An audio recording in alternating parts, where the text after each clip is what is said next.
Thank you, Heather. And what fabulous music. That was absolutely amazing. Thank you.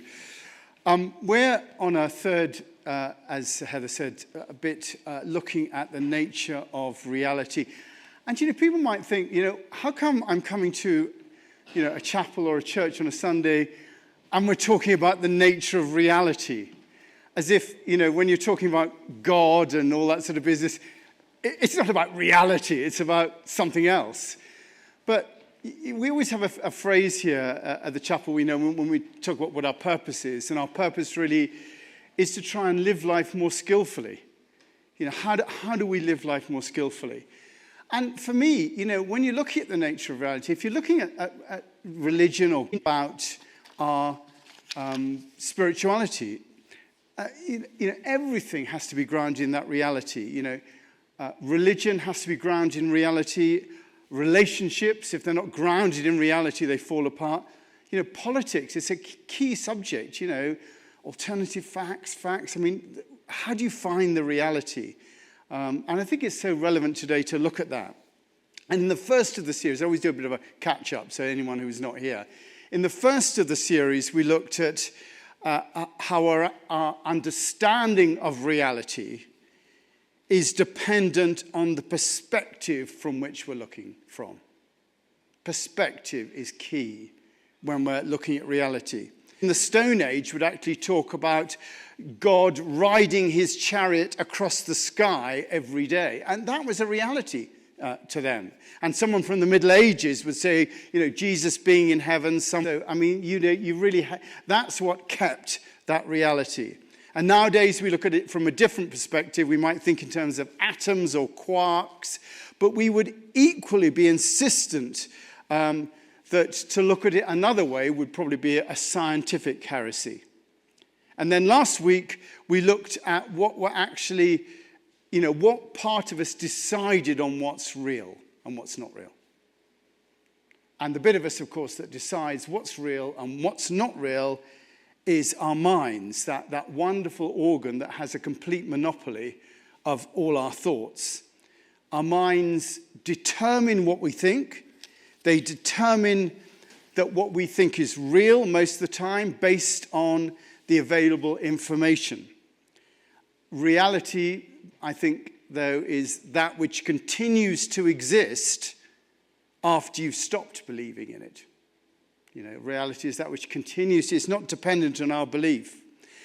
The word reality comes from the Latin word realis, which means relating to things. That's what the word comes from. It means relating to things. And that's interesting because we normally think of reality as the what-isness of stuff. Things that we bump up against. But reality is, in fact, in terms of the root of the word, is really about relationship. It's the relationship between things. So that's where we got to so far. And if you want to catch up on it, if you look in front of you, if you're new to the chapel, the red cards are the ones where you can get the information as to how to catch up, watch podcasts, where you can just get the message or just watch the actual talk itself. And the blue cards, if you want to fill in one of those, if you're new, you can get on our mailing list by looking at those cards. So our perspective is important, and our minds determine what we think is real. But I'd like to say that we're not our minds. Most people, a lot of, if you go out there in the world, a lot of people do think they are their minds. But I would want to say that we are not our minds. I think we're so much more. We're our hearts. We're our souls. We're even our communities. We identify with our communities. We are all of that just as much as we are our minds. So if we're looking at how we determine what's real, given that, how do we identify it?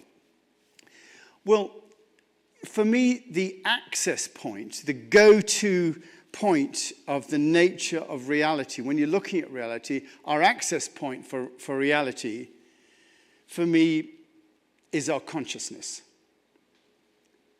That's where we access what's real. And for me, that includes our minds, and yet our minds often give us an impression that they are our consciousness rather than the other way around.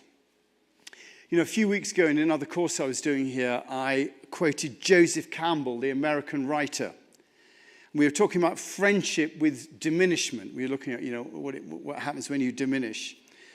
And he says, the problem in middle life, when the body has reached its climax of power and begins to decline, is to identify not with the body, which is falling away, but with the consciousness of which it is a vehicle.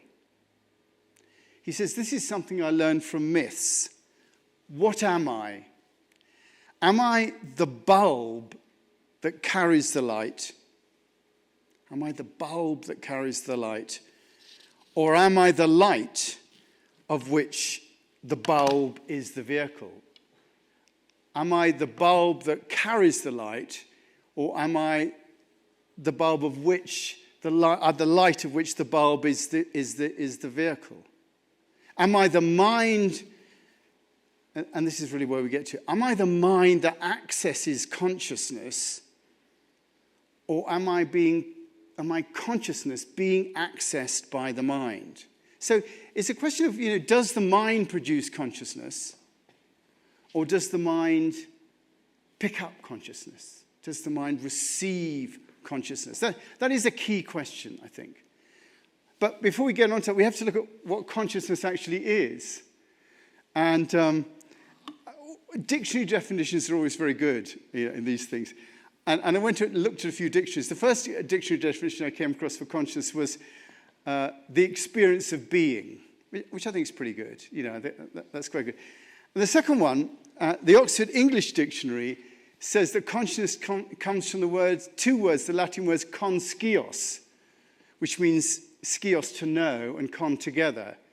So consciousness is something that we know together.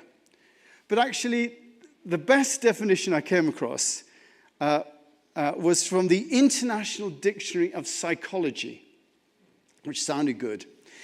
And the International Dictionary of Psychology calls consciousness the having of perceptions, thoughts and feelings, awareness.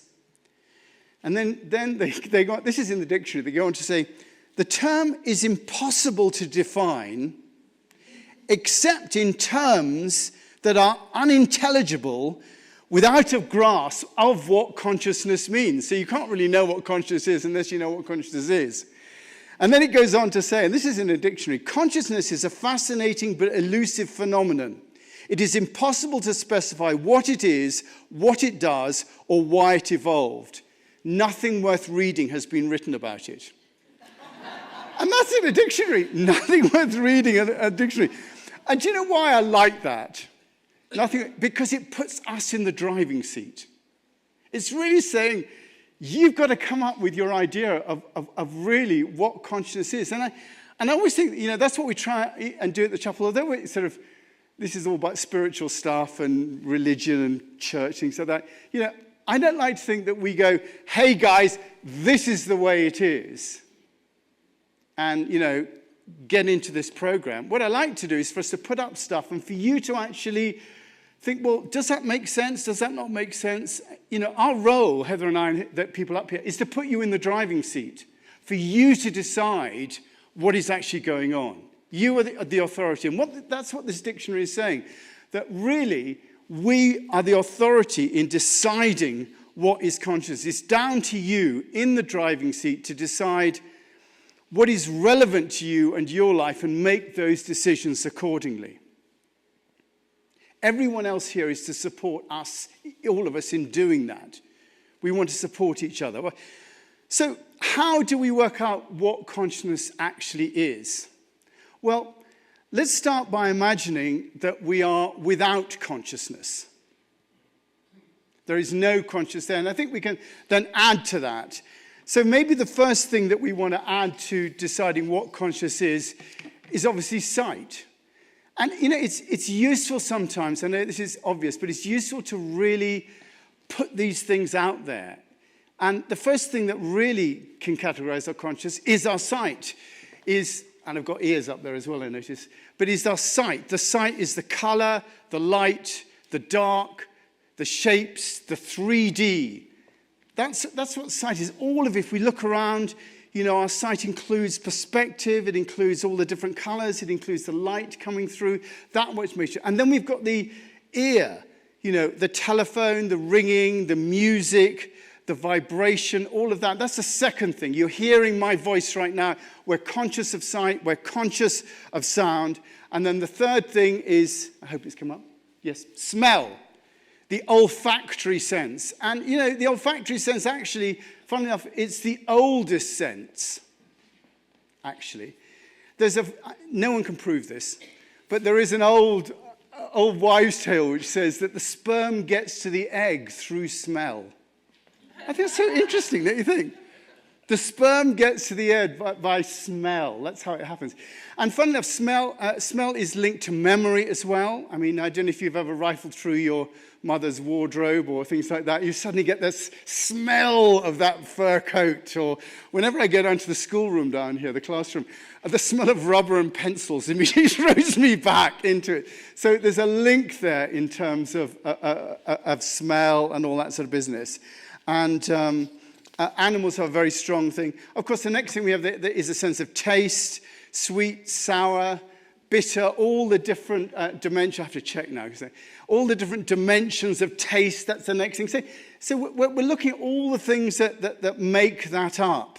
And then, of course, we've got body sensations. That's another thing.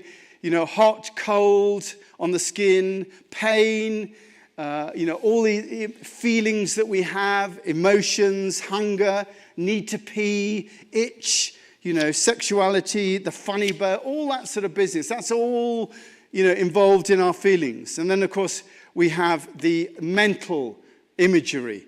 We have, the idea of memory, reason, plans, emotions, feeling, sense of self, all that sort of business.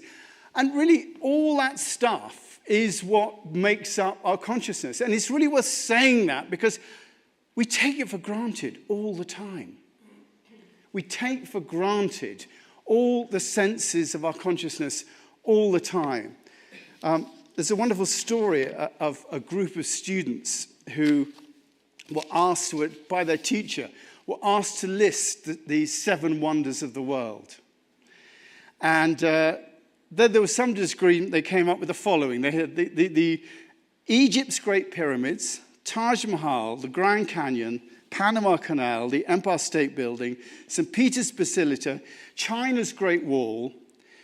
And after gathering up all the votes, the teacher noted that one quiet girl student hadn't turned in her paper. So she asked the girl student if she was having trouble. And the girl said, yes, a little bit. I couldn't quite make up my mind because there were so many.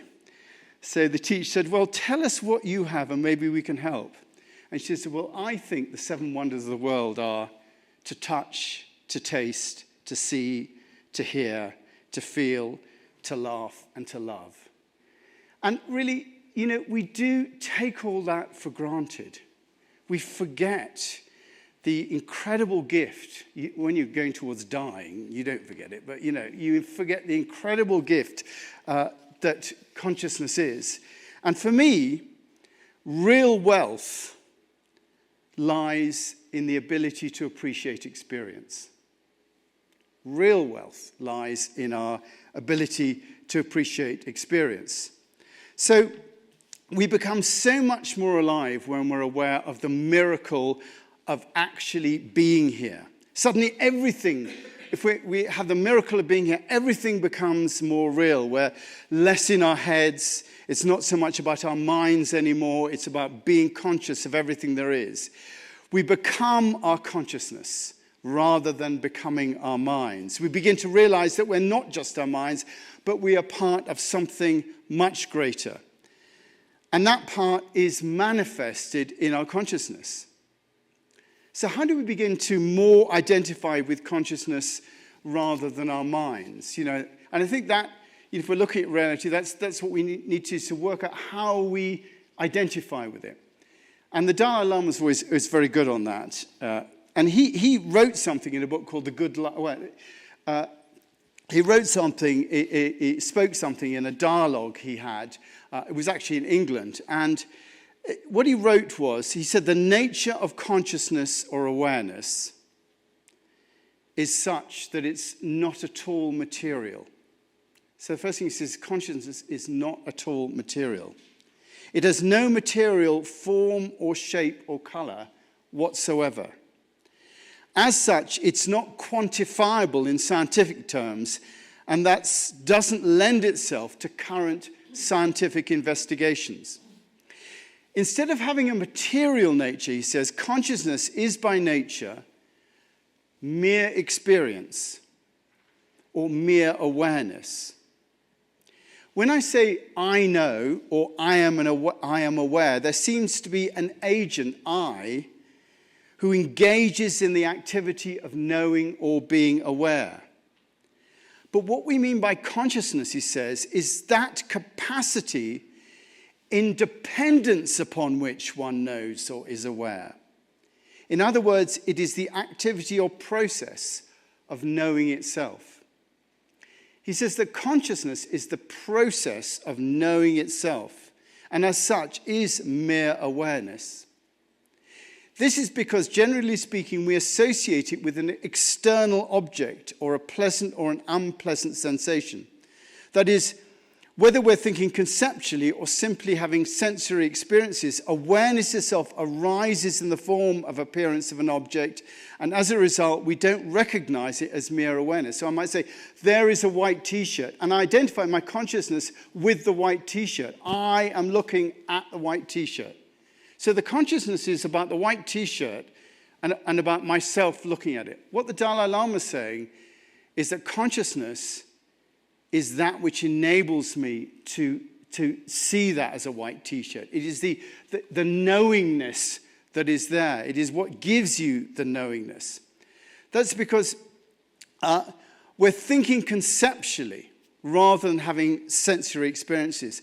Our ordinary experience consciousness becomes caught up with the dualistic appearance of object and subject. So he's making the point that in our experience of consciousness, we shouldn't be grounded in our I-ness or our minds, but instead we should be realizing that consciousness, rather than being our minds, it gives us the capacity to know. He says, when I say I know or I am aware, there seems to be an agent I who is engaged in the knowing. But what we mean by consciousness is the capacity or the dependence upon it. So he goes on to say, while maintaining profound alertness, if you're able to put a stop to the turbulence of your mind, the conceptual thought process and patterns that continually run on, you can perceive a deeper level of reality. You must maintain alertness and gradually stop the fluctuations of thought and sensory experience. And this is really where meditation comes in, to stop that. Then it's possible to have a glimpse of what he calls the nature of the mind. The nature of the mind. Then it's possible to glimpse the reality of the nature of consciousness in contrast to consciousness that's linked to physical reality. So he's saying that this thing that we call conscious is the capacity to know. And I think that's quite an important thing. When he talks about the nature of the mind, he's not talking about the nature of our rational minds. The root word of mind is the Old English one, G-E-M-Y-N-D, gemid, which actually means memory. The mind is about memory, remembering. And the idea is that there is more than just the rational mind that we have. Each of us has a genetic mind that's given to us in our DNA. You know, the genetic mind, when the sperm smells its way to the egg, the genetic mind tells the cell how to grow. That is, you weren't thinking, oh, right, I need an ear now. I must put an ear right. No, the genetic mind, the memory, makes that happen. It creates that happen. There's a genetic mind. There's a racial mind as well that's handed on from our parents, That's there. There's a planetary mind that remembers when things grow and how to make the seasons happen. There's a mind in the planet. And there's a cosmic mind that remembers through gravity and all the other forces how to keep the heavens in order. So there are different minds. Our rational mind's not the only one. And the Dalai Lama here is suggesting that there is a mind of consciousness.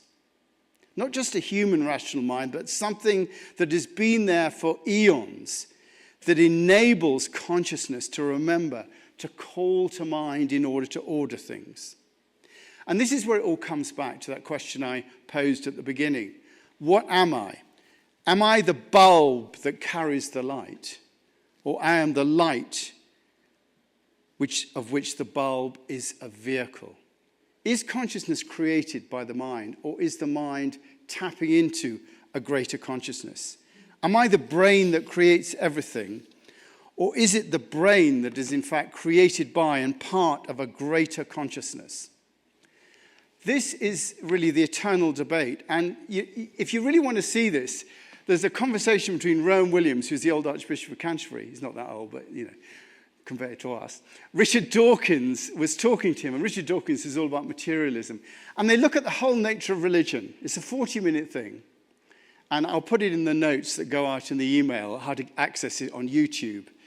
And it's a 40-minute thing, and they talk about, God, reality and selfish gene and spirituality, and they right the way come down to this topic. What is the nature of consciousness? Where is it coming from? That's where this whole debate, the whole religious materialism debate, when you analyze it, comes down to where we are right now about the nature of consciousness. Dawkins, the materialist, says, I suppose I'm committed to the view that consciousness is something that emerges from brains, from within brains, and nobody understands how.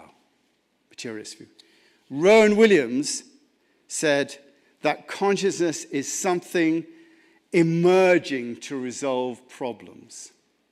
So he's saying that consciousness is something that is continually emerging.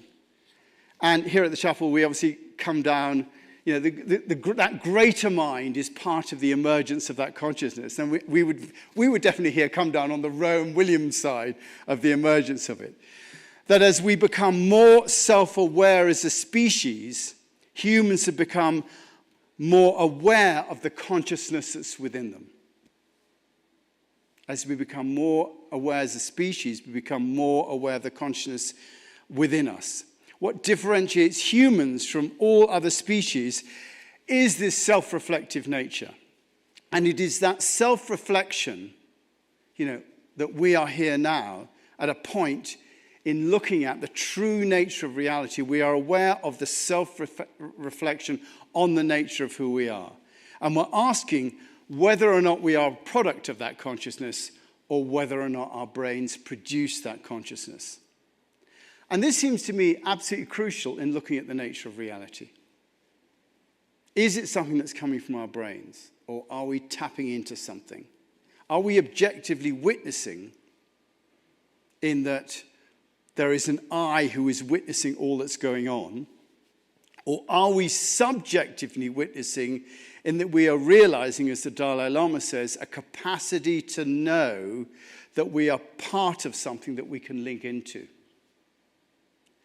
In that case, I think what we're talking about is experiencing ourselves as consciousness and the mind of consciousness, as opposed to experiencing ourselves as being our rational minds. And that is a big step.